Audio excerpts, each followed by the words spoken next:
Greetings, ladies and gents. Today I'm taking a look at KLACAP's little latest multifunctional keychain light. So if you're looking for something to add to your keychain or drop in your purse for those dark times when you either drop the keys or can't even see where to put them in the car, here's a nice little device for you to take a look at. Okay, so what comes in the box? Well, first off, of course, the device. It measures 60 by 35 by 20 for you metric folks out there. For us Americans, it's 2 3/8 by 1 3/8 by 3/4 of an inch. Charging cable is right at 23 inches long or 590 millimeters. It is a Type A to Type C charging cable. You also get a detachable carabiner, as you see here in this photo, and an instruction sheet. We'll take a look at that in just a few seconds here.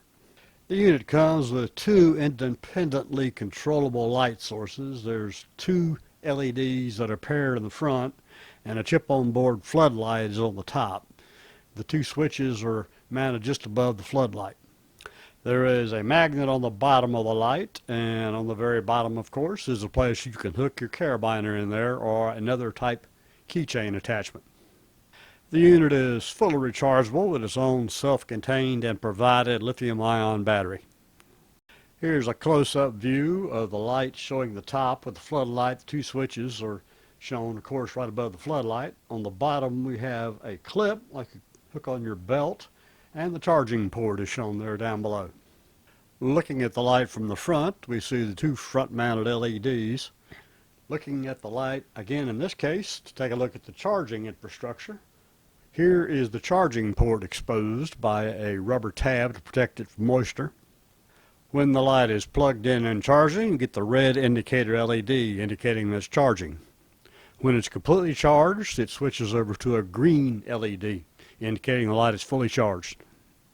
Here's another nice little feature. The front LEDs are pivotable. You can turn them up to 9 degrees down. This way you could hold the light horizontally and light your way in front of you if you wanted to. Now here's something that's almost unheard of on a device this inexpensive. Since it's put together with screws, you could replace the battery if the battery starts to go. This is a pretty common battery. They're used in GPS units and MP3 players, so they're pretty common. Ordering one from China will set you back about $8. Well, let's start out taking a look at the actual light output of this device. First, with the two front LEDs. If you press and hold the switch, you get full brightness on the two LEDs.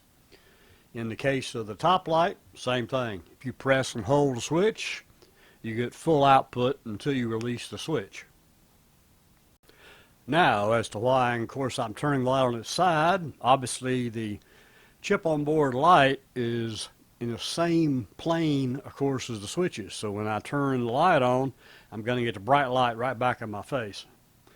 In this case, when you're working with the front lights, the LED comes on indicating that there is light output from the device. This is just to remind you the device is on. Okay, moving on.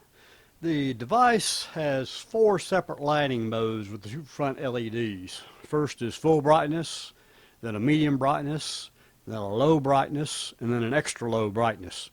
In all cases, the red LED comes on indicating that one of those modes is in use. Now, in the case of the COB light on top, you've got high, medium, and low after the initial double click, followed by a red strobe, and then an ultraviolet light. Now it's time to repeat the procedure, but after dark. In this case, what I've done is just stick my keys in the side of the car, and what I'm doing is just cycling the light through its varying modes so you can get an idea of the light output. As you can see, it lights up the car quite well. Of course, the camera's having a hard time with it because the light keeps changing on the sensor. As you can see, both the twin LEDs and the COB light provide plenty of light for situations such as getting into your car when it's dark outside with no external illumination. Moving on underneath the hood, what I'm doing here is simulating checking the oil on the engine with no light whatsoever but this keychain light, and as you can see, it wouldn't be a problem at all. You can take a look clearly at the dipstick. Again, my hand's in the way. You can clearly see what the oil level is. And then it's no problem putting the dipstick right back in the hole and then calling it a day when everything looks good. Now, you may have noticed in some of the other shots that there's a kind of a green fluorescent glow that shows up periodically. That is the light. It does have phosphorescent properties. Once it's exposed to light, it tends to re-release it as a green color. That, of course, comes in real handy should you drop the light after you've turned it on. Even if it's off, you should be able to see the light with that afterglow. What I'm doing now is just running through the chip-on-board light in its full modes, the 3 brightness modes, followed by the strobe mode, and finally the ultraviolet mode. And I go through this a couple times just to demonstrate it. And again, this green glow is the light since it's absorbed the light from being turned on. Once again, sorry about the focus here, but not too much I can do about it with this camera. It just doesn't like being on an ultra-low f-stop and then also seeing the light changing constantly. It's driving the sensor on the camera crazy. Well, as always, thanks for watching. Hope you found this video both interesting and useful. If this looks like something you could use to light your way on that cold, dark night, so to speak, the link is in the description, and definitely want to take a look at it and pick one up if you think it'll help you. Please consider subscribing and definitely want to check back often. For those of you that are already my current subscribers and are interested in other projects, the vehicle in here in question for this video is my 95 Mustang. I'm working on some more videos for that one too. And I've got several videos in the works for Arduino ESP32 projects I think you're going to want to see. So please check back often and hope to see you on a future video very shortly. Take care, y'all. This is Engineer on the Side. We gone.